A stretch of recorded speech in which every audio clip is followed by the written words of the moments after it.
never thought I would do something like this. Let someone I shouldn't into my bed while my partner remained completely unaware. It started as a small temptation, a fleeting curiosity I convinced myself was harmless. But curiosity turned into desire, and desire became something I couldn't control. It wasn't about my partner not being enough. He was loving, attentive, and kind. I wasn't missing anything in him. The truth was darker. I craved something forbidden, a thrill I couldn't explain. And once the thought entered my mind, I couldn't push it away. The first time I let it happen, I told myself it was just once. One night, one mistake, no consequences. The other person didn't mean anything, and in my mind, it was harmless. Just a little excitement, a secret no one would ever know. But the secrecy was intoxicating. The adrenaline of hiding something so risky made it feel alive, thrilling. I told myself it was a fantasy, a private indulgence, a one-time thing. But once I crossed that line, the boundary didn't exist anymore. I planned carefully. Every step was calculated to ensure my partner would never suspect a thing. The timing, the excuses, the careful control of my emotions. It became a game I was strangely good at. And with each encounter, my confidence grew, along with my appetite. The other person noticed my hesitance at first. They teased, flirted, pushed boundaries in small ways that made me shiver, and I gave in, just once. I told myself I wouldn't let it go further, but desire is a slippery thing, and once it starts, it doesn't stop.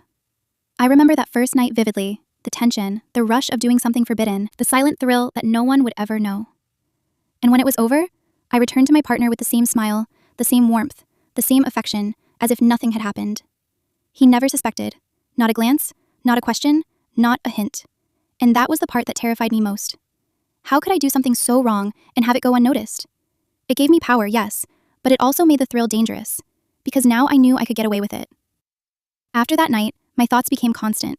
The memory of that touch, that closeness, haunted me. It was hard to resist. I found myself imagining it again, craving the sensation, the forbidden excitement. And I rationalized it, telling myself I could handle it, that I could stop whenever I wanted. But I didn't stop. I couldn't. Each time I gave in, I became bolder, more reckless, more addicted to the thrill of secrecy. I created rules for myself. Only at night, only when he was away, but even those rules blurred. My desire became a fire I couldn't control, and I was constantly dancing on the edge of discovery. Every interaction with the other person became more daring.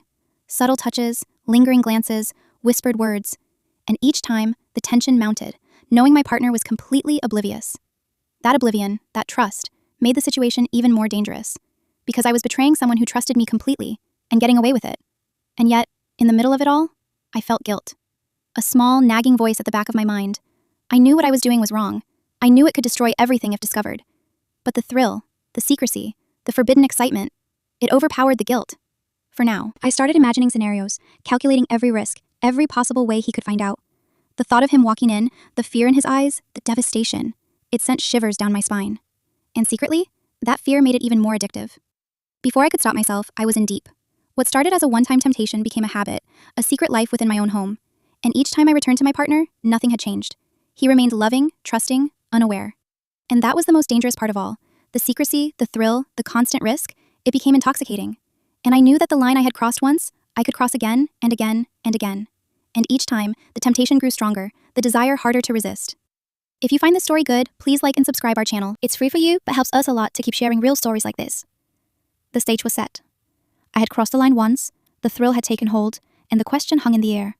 How far would I go before everything came crashing down? After that first night, I couldn't stop thinking about it. The memory lingered, vivid and electric, like a spark that refused to die. Every glance, every word, every small interaction with the other person became charged with anticipation. It wasn't just desire anymore, it was obsession, a craving I couldn't ignore. I convinced myself I was in control. I told myself I could stop anytime I wanted, but the truth was different. The thrill of secrecy, the danger of being caught, the knowledge that my partner trusted me completely, it all combined into a heady mix I couldn't resist. Every time I thought about it, my pulse quickened. I started planning encounters more carefully, not just for secrecy, but for excitement. Small touches that lingered just a little too long. Whispered words that teased, flirted, hinted. Every moment was calculated to heighten the tension without leaving evidence. And each time, I felt both guilty and exhilarated. The hardest part was pretending everything was normal with my partner. Every morning, every casual conversation, every smile I gave him was layered with deceit. I couldn't let him suspect a thing. He was loving, kind, trusting, and that trust made my actions feel even more dangerous and more thrilling. I began to notice patterns. When he left the house, I felt a surge of anticipation. Even when he was just in another room, I became careful, calculating every movement, every sound, every step. I learned how to balance the desire for secrecy with the craving for thrill. It became a game, and I was dangerously good at it. The other person noticed the changes too. They smiled in ways that made my stomach twist with excitement and fear. A lingering look here, a touch on my arm there, subtle, barely noticeable to anyone else, but electric to me. And each time, I became bolder. The secrecy made it feel alive, dangerous, irresistible. But it wasn't just fun anymore. The guilt started creeping in, small at first, almost imperceptible. I would think about my partner, his trust, the love he had given me without question. And for a fleeting moment, I would consider stopping. But those moments were short-lived. The thrill, the secrecy, the forbidden excitement, it always won. One day, I came dangerously close to being discovered. A door creaked. A footstep. My heart stopped. For a split second, I froze, panic coursing through me like ice. But then, nothing happened. My partner had turned away, oblivious. Relief and adrenaline surged through me simultaneously, and that relief only fueled my addiction further. I realized how easily I could hide it, how perfectly I could maintain the illusion. Every encounter after that became more daring. I flirted more openly with the other person, pushed boundaries I hadn't dared before, tested limits that should have stayed untouched. The balance between secrecy and desire became a delicate dance, and every misstep could have ended everything. I remember one night clearly. He had gone out, and I invited the other person over. Everything seemed normal on the surface, but beneath the surface, tension crackled. Every glance, every small touch was amplified. The thrill of being caught, the knowledge that one wrong move would destroy everything, made the night unforgettable. Yet, even in the middle of this excitement, fear was always there. The fear of discovery, the fear of losing my partner, my life, my home. It was a constant shadow that hovered over every encounter. And that fear, strangely, only made me bolder, more addicted, more reckless. The secrecy wasn't just thrilling, it was addictive. I craved it the way some people crave drugs, alcohol, or attention. Each secret meeting, each risky touch, each whispered word fed a hunger I couldn't satisfy. And every time I returned to my partner, his obliviousness only made it worse. He trusted me completely, loved me completely, and had no idea I was living a double life right under his nose. The pattern became a rhythm. My partner would leave or be distracted, I would indulge in the forbidden, and then I would return, pretending nothing had happened. It was exhausting, exhilarating, dangerous, and I couldn't stop. And deep down, I knew it was unsustainable. Sooner or later, something would go wrong. A misstep, a slip of the tongue, an unexpected return. And when that happened, the consequences would be devastating. But for now, the thrill, the secrecy, and the craving were stronger than fear. It happened sooner than I expected. One evening, I had invited the other person over, thinking I had everything perfectly planned. My partner was supposed to be out for hours. I had checked the schedule, the calls, even his usual habits. I was confident. Too confident. The moment they arrived, the air shifted. The tension was electric, thick enough to feel on my skin. Every glance, every touch was charged. We moved carefully, quietly, like two conspirators in a dangerous game.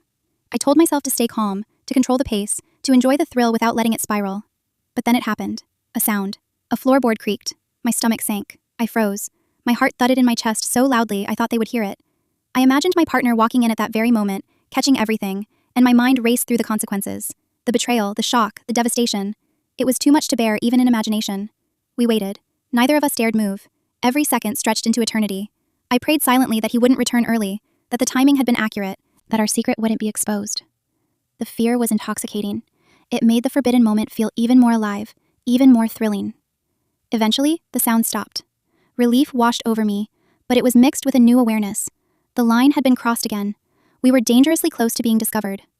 I realized that every encounter, every touch, every whisper could be the one that ended everything. And yet, the craving didn't fade. It only grew stronger. After that night, I became more careful, but also more daring. I began to test limits I hadn't before. Subtle touches, lingering gazes, playful teasing that carried double meanings. Each moment was a risk, a calculation, a dangerous game I couldn't quit. And the secrecy only fueled it. Then came the night that shook me. I thought I had planned everything perfectly. My partner was going out, as usual. I had chosen a quiet evening, ensured there would be no interruptions. I had rehearsed every move in my mind. But even with all the planning, nothing can fully prepare you for the unexpected. A knock on the door. My stomach dropped, my heart raced. My partner had returned early. I didn't hear a single step outside, but suddenly he was there, and I had no time to hide anything. Panic surged through me like fire. The other person froze as well. I had to act fast. I swallowed my fear, plastered a casual smile on my face, and opened the door. "Oh, you're home early," I said, voice steady, though every muscle in my body screamed panic. My partner smiled, completely unaware, chatting casually as he stepped in. I could feel the other person's tension behind me, the silent warning that we were seconds away from disaster. I guided my partner into the living room, making small talk, keeping my hands and body language calm. Every word I spoke was measured, every gesture calculated. It felt like walking on a tightrope over fire. One wrong step and everything would collapse. After what felt like hours, but was probably only minutes, he left the room to get a drink. I exhaled, heart pounding, and looked at the other person. We both knew how close it had been. The thrill, the fear, the adrenaline. It was overwhelming, but we also knew we couldn't stop now. We were in too deep. From that night on, I realized the stakes had changed. It wasn't just about thrill anymore. It was about survival. Every encounter had to be perfect, every move precise. The danger made the secret sweeter, but it also made it heavier, like a weight pressing down on my chest. I couldn't let anyone find out. Not him, not friends, not family. And yet, the craving didn't fade. I wanted it more than ever, drawn to the forbidden by a force I couldn't resist. The line between control and chaos blurred, and I was walking it every single day. That night, as I lay in bed beside my unsuspecting partner, I realized something terrifying. The closer I got to being caught, the more addicted I became. The secrecy, the fear, the risk, it was all part of the thrill. And the more I craved it, the more reckless I became. I knew it was only a matter of time before something went wrong. One slip, one sound, one miscalculation, and everything I had built, everything I had kept secret, would come crashing down. And yet, I couldn't stop. The pull was too strong, the craving too deep, the forbidden too tempting. After that terrifying close call, I knew I couldn't keep living like this forever. The fear of being discovered had become constant, a shadow that followed me everywhere.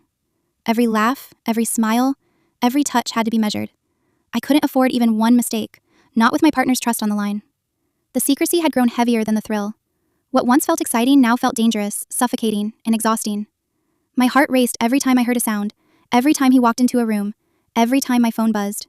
I was living in a state of constant anxiety, balancing desire against disaster. But even in the middle of that chaos, the craving didn't disappear. I wanted the forbidden. I wanted the thrill. I wanted the power of knowing something no one else did. The addiction to secrecy and excitement was stronger than ever, and it scared me to admit it. Eventually, I realized I had two choices: continue down this dangerous path and risk losing everything, or step back and face the reality of my actions. I chose the latter. It wasn't easy. It meant saying no, setting boundaries, and resisting temptation, even when every part of me screamed to give in. I stopped inviting the other person over. I avoided situations that might lead to another encounter. And slowly, I began to feel the weight lift slightly. Not completely. Some habits and cravings die hard, but enough to regain control. I also realized that I needed to reflect, to understand why I had done it in the first place. It wasn't my partner's fault. He loved me, trusted me, and gave me everything I could ask for. The problem was inside me: a need for excitement, a craving for danger, a desire for something forbidden. Recognizing that was the first step toward change. Over time, I worked on myself. I reminded myself why I was lucky to have someone who trusted me completely.